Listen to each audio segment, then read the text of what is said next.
नमस्कार साथियों, स्वागत है आप सभी का आपके अपने YouTube channel India's education service पर। मैं सावन कुमार। जैसा कि आप जानते हैं, सामाजिक विज्ञान क्लास 10th को शुरुआत किया गया है, तो आज मैं इतिहास पढ़ाने वाला हूं। ये सामाजिक विज्ञान के भाग के बारे में हमने पहले जान लिया था, तो अब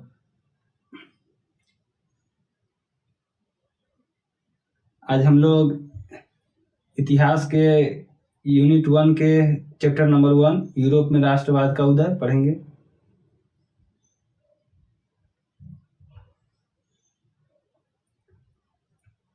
ये यूरोप में राष्ट्रवाद का उदय चैप्टर नंबर 1 है। और ये जो आप ये इमेज देख रहे हैं, जो कि ये जो आप इमेज देख रहे हैं, इमेज है जो एक महिला रूपी में दर्शाया गया है। यह एक क्लास 9th में फ्रांसीसी क्रांति के चैप्टर में आपने पढ़ा होगा कि स्वतंत्रता को एक महिला का रूप दिया गया है। ये फ्रेडरिक सर्क्यू द्वारा बनाया गया इमेज है।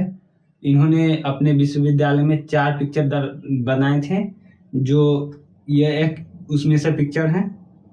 यह अमेरिका और यूरोप के लोग जा रहे हैं जो निरंकुश शासक के खिलाफ आवाज उठा रहे हैं।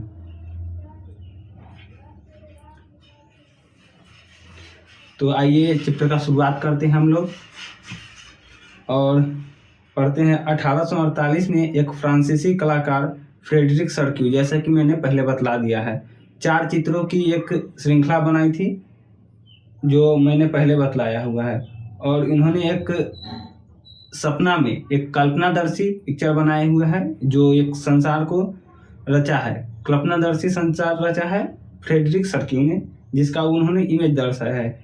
यह एक जनतांत्रिक और सामाजिक गणतंत्र है, जैसा कि आप मेरे पीछे बोर्ड पर देख सकते हैं। इससे मिलकर बना हुआ है। और जो इमेज में श्रृंखला दर्शाया गया है, उसमें यूरोप और अमेरिका के लोग हैं, जो मैंने पहले ही बतला दिया है। इसमें सभी उम्र के लोग, सभी सामाजिक वर्ग के लोग और स्त्री पुरुष एक लंबी कतार में जा रहे हैं, जो फ्रांसीसी क्रांति के दौरान का एक कल्पनादर्शी इमेज है। कलाकार ने स्वतंत्रता को एक महिला का रूप दिया है, जिसको आपने क्लास 9th में ही पढ़ा होगा, आपको आपके टीचर ने बतलाए होंगे। यहाँ पे आप ज्ञानोदय की मशाल की एक पहचान देख सकते हैं, जो उनके एक हाथ में है। जैसा कि आप ये उनके हाथ में देख सकते हैं, यहाँ पे है। ये जो आप देख रहे हैं वो इमेज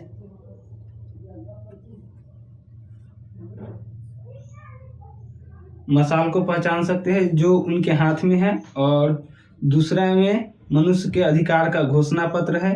एक हाथ में जो फ्रेडरिक सर्क्यू ने जो एक हाथ में एक मशाल जलाए हुए हैं, और दूसरे हाथ में एक घोषणा पत्र है, जो कि निरंकुश शासक के खिलाफ उसके जो पादरी वर्ग थे और जो शासक वर्ग था, उसके खिलाफ जनतांत्रिक लोगों ने वो अपना एक नियम कानून बनाया था, जिसको वो घोषणा पत्र बोले।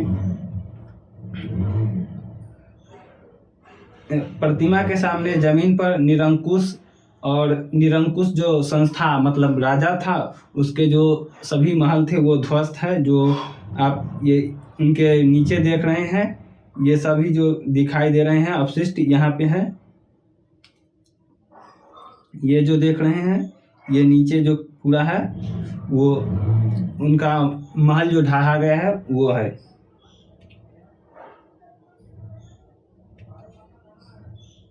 सर्क्यू के कल्पनादर्शी के दुनिया के लोग अलग राष्ट्र के समूह में बटे हुए हैं, जिनकी पहचान उनके कपड़ों और राष्ट्रीय पोशाक से होता है। स्वतंत्रता की मूर्ति से कहीं आगे जुलूस का नेतृत्व कर रहे हैं।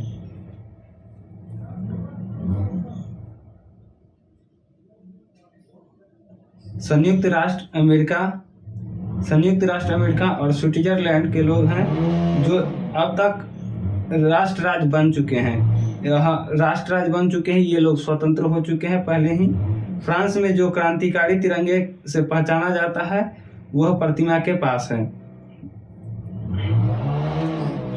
फ्रांस के लोग अभी अभी यहाँ पहुंचे हैं। उनके पीछे जो खड़े हैं वो जर्मन के लोग हैं जिन्होंने काला, लाल और सुनहरा झंडा थामे हुए हैं। यह दिलचस्प है कि जिस समय सर्क्यू ने यह छवि बनाई थी उस समय जर्मन के लोग स्वतंत्र नहीं थे। उन्हें स्वतंत्रता का हिस्सा बाद में बनना पड़ा। जो झंडे थामे हुए हैं वो जर्मन के लोग हैं। वह 1848 में उदारवादी उम्मीदों की अभिव्यक्तियों की है, जिनमें अनेक जर्मन भाषी रियासतों को एक प्रजातांत्रिक संविधान के अंतर्गत एक राष्ट्र राज्य का गठित करने के चाह में थी। जर्मन लोग के बाद ऑस्ट्रेलिया और सिन्हेली के राजशाही और लंबी दाढ़ी पोलैंड, इंग्लैंड, आयरलैंड, हंगरी और रूस के लोग हैं। ऊपर वर्ग से ईसा मसीह, संत और फरिश्ते इस दृश्य पर अपनी नज़र जमाए हुए हैं। चित्रकला में उनका इस्तेमाल दुनिया के राष्ट्र के बीच भाईचारा का प्रतीक के रूप में दिखाया गया है। ये जो इमेज देख रहे हैं इसमें अमेरिका, आयरलैंड, रूस, सभी जर्मन और इटली के लोग हैं जो कि यहाँ तक के हैं। ये जो देख रहे हैं पीछे भी बैकग्राउंड में है, यहाँ तक लोग हैं, सभी लोग हैं।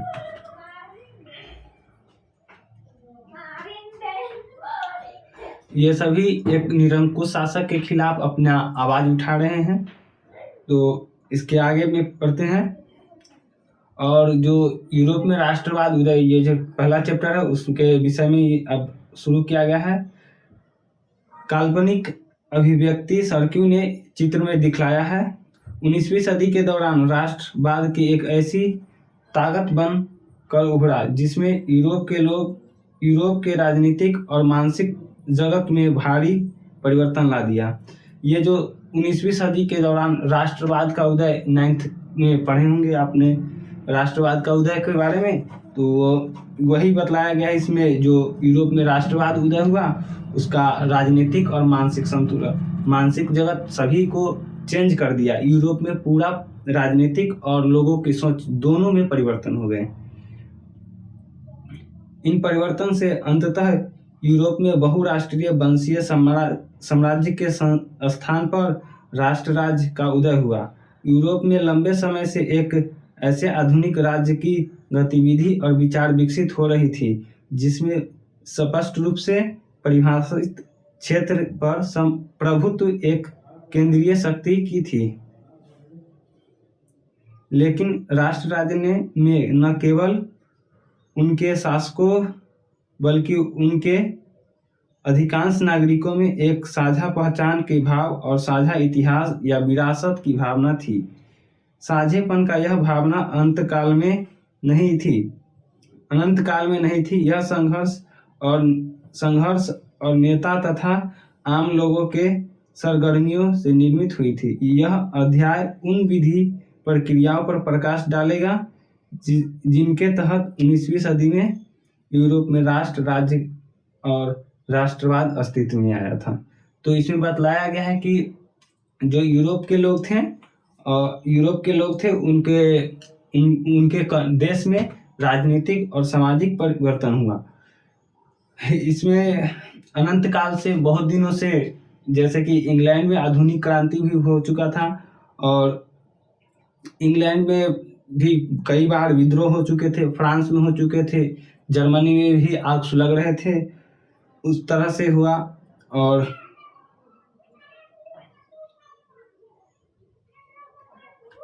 तो अब अनसर्ट रेनन उनके अनुसार राष्ट्र क्या है वो बतलाया गया है। इसमें देख सकते हैं आप, फ्रांसीसी दार्शनिक अनसर्ट रेनन 1823 से उनका जन्म 1823 में हुआ था। अनसर्ट रेनन ने 1882 में स्वान विश्वविद्यालय में एक अपना वो क्या बोलते हैं भाषण दिया था। उन्होंने इस भाषण में राष्ट्र का क्या है वो बतलाया था। उनकी अपनी समझ के अनुसार यह व्याख्यान एक प्रसिद्ध निबंध के रूप में छपा गया, जिसका शीर्षक था राष्ट्र क्या है। इस निबंध में रेनन अन्य लोगों द्वारा प्रस्तावित विचारों की आलोचना करता है कि राष्ट्र समान भाषा, नस्ल, क्षेत्र से बनता है। राष्ट्र के बारे में बहुत लोगों ने विचार दिया कि समान भाषा, नस्ल और धर्म और क्षेत्र के लोग को एक राष्ट्र में राष्ट्रवाद बोला जाता है, एक राष्ट्र का बोला जाता है, जो कि यह अंसर्ट रेनन ने खारिज कर दिया। इन्होंने ये साफ साफ मना कर दिया कि यह राष्ट्रवाद है। तो आइए देखते हैं राष्ट्रवाद इनके अनुसार क्या होता है।